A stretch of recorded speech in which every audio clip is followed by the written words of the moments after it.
여러분 안녕하세요. 오늘도 성공적인 장기 투자를 위해 정보를 나누고 공유하고 싶은 생각 채널입니다.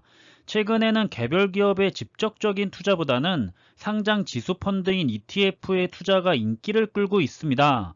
아마도 개별 기업의 투자에서 오는 투자에 대한 리스크를 줄일 수 있기 때문에 안심하고 투자를 하고 싶어서 그럴 거라 생각이 되는데요. 최근에는 해외에서 유명한 ETF들을 국내 상품으로 내놓는 경우가 많아서 투자자들의 많은 관심과 투자가 몰리고 있는 가운데 과연 국내에 상장된 해외 지수를 추종하는 ETF와 같은 지수인 해외 ETF에게 직접 투자하는 것은 어떠한 장점과 단점들이 있는지 한번 살펴보겠습니다. 미국 증시의 대표 지수를 따르는 상장 지수 펀드 ETF의 인기가 매우 높습니다. 국내 증시에 상장된 국내 ETF뿐만 아니라 해외 거래소에 상장된 해외 ETF에 직접 투자하는 투자자분들도 많이 계시는데요. 전문가들은 거래 비용과 보수, 세금 등을 감안했을 때 똑같은 지수를 추종한다면 국내에 상장된 ETF에 투자하는 것이 더 유리한 면이 많다고 조언하고 있습니다.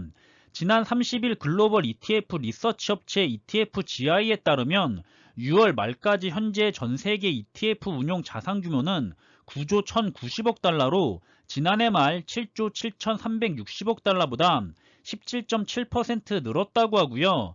7월 말 현재 국내 서학개미들이 많이 투자한 해외 주식에는 S&P 500인 스파이 ETF와 나스닥 100인 QQQ ETF가 이름을 올리며 투자되고 있는 것을 알 수가 있는데요.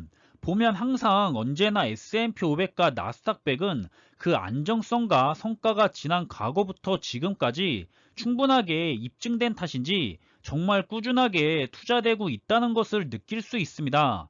그리고 저 역시도 S&P 500과 나스닥 100은 언제나 오른 꾸준히 수익을 안겨주면서도 안전한 ETF 상품이라고 생각하고 있습니다.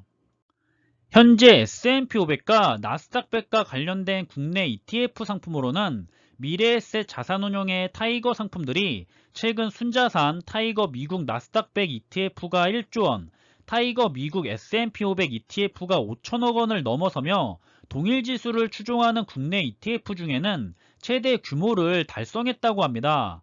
여기서 전문가들이 해외 ETF에 직접 투자할 때는 수익률뿐만 아니라 환전 비용과 거래 수수료, 총 보수 등을 모두 감안해서 투자에 나서야 한다고 입을 모으고 있고요.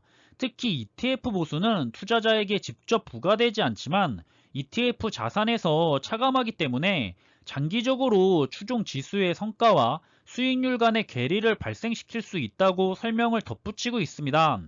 예를 들어 타이거 미국 나스닥 100 ETF와 대표적인 해외 나스닥 100 ETF인 QQQ ETF를 비교해보면 QQQ ETF는 6월 말 현재 서학개미들이 많이 투자한 해외 주식 상위 7위에 오를 정도로 인기가 높은데요.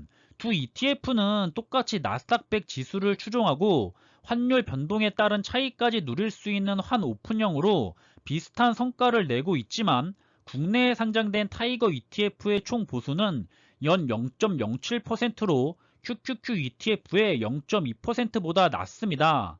상대적으로 저렴한 비용으로 장중 실시간 거래가 가능하다는 의미고 환전 또한 필요 없다는 것도 장점입니다.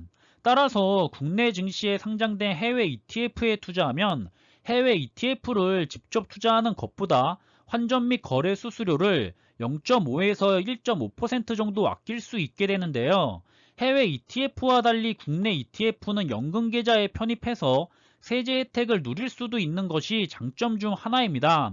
아마 많은 분들이 연금 계좌를 활용해서 세제 혜택을 누리며 국내에 상장된 ETF를 투자하고 계실 거라 생각하고 저 역시도 연금 계좌에서 ETF를 투자하고 있습니다. 다만 우리들이 투자를 하면서 주의해야 할 점은 수익에 따른 세금은 꼼꼼하게 따져봐야 하는데 국내에 상장된 해외 ETF는 해외 펀드와 동일하게 배당 및 매매 차익에 대해 15.4%의 세금을 부과하고 있습니다. 또 매매 차익은 2천만 원을 초과할 경우에는 금융소득 종합과세 대상이 되지만 반면 해외 ETF는 배당 소득에 대해서만 15.4%를 부과하고 매매 차익은 250만 원까지 비과세하고 이후 차익은 세금 22%를 부과하지만 금융소득 종합과세에는 포함이 되지 않는다는 차이점이 있습니다. 하지만 이건 현재의 기준이고요.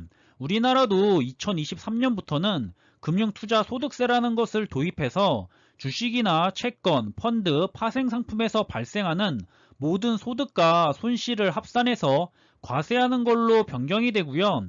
변경되는 세법이 소액주주들에게는 지금보다 더 불리하게 세법이 변경되는 거기는 하지만 어쨌든 변경이 되고 나면 가장 큰 차이점이 매매 차익에 대해서 5천만 원까지 비과세고 그 이후로는 20에서 25% 사이에 세금이 부과된다고 합니다.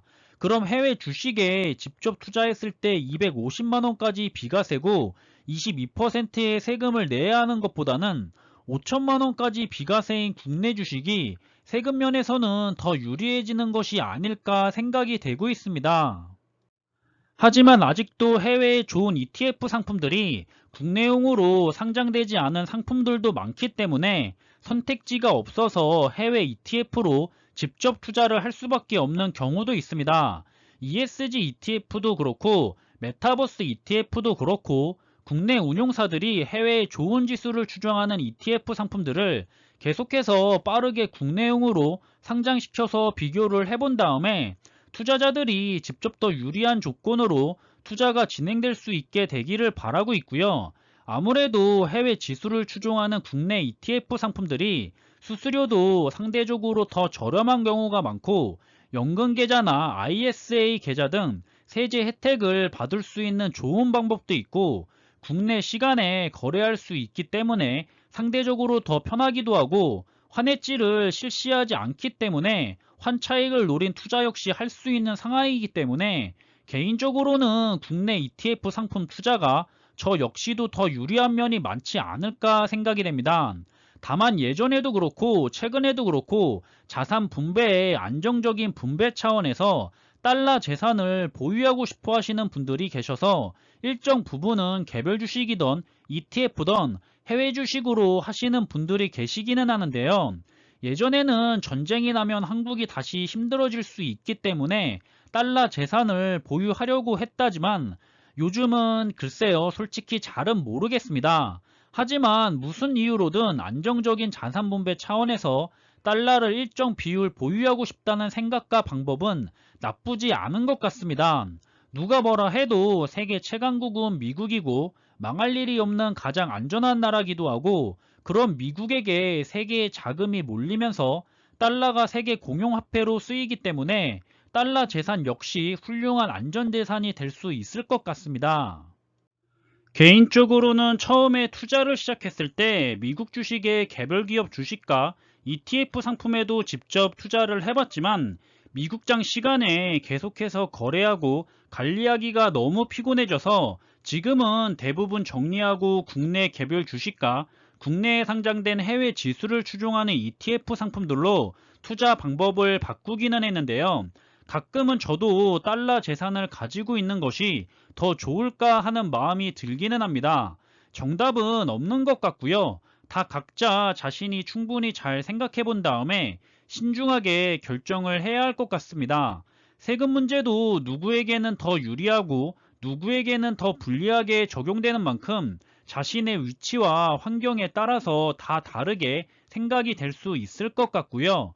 모쪼록 스스로가 판단한 다음에 본인에게 잘 맞는 투자 방법을 찾아서 좋은 투자를 이어나가셨으면 좋겠습니다. 어제부터 서울은 계속해서 비가 많이 내렸었는데요. 지금은 내리지 않지만 날도 꽤 선선해지는 것 같고 이제 여름이 물러가고 가을이 슬슬 다가오는 것 같습니다. 다들 항상 건강 잘 챙기시기를 바라고요. 오늘 하루도 수고 많으셨고 남은 하루의 시간 편안한 시간으로 마무리하시길 바라겠습니다. 오늘도 준비한 내용들이 여러분들에게 투자하는 데 있어서 투자하는 데 많은 참고가 될지 모르겠지만 언제나 여러분들과 함께 투자하는 데 있어서 심리적으로도 그리고 좋은 정보로도 항상 많은 도움이 될 수 있는 그런 영상이 되기를 바라고 있습니다. 그럼 영상이 도움이 되셨다면 구독과 좋아요도 부탁드리고 지금까지 시간 내서 시청해 주셔서 감사드리면서 저는 다음에 더 좋은 정보들로 찾아뵙겠습니다. 감사합니다.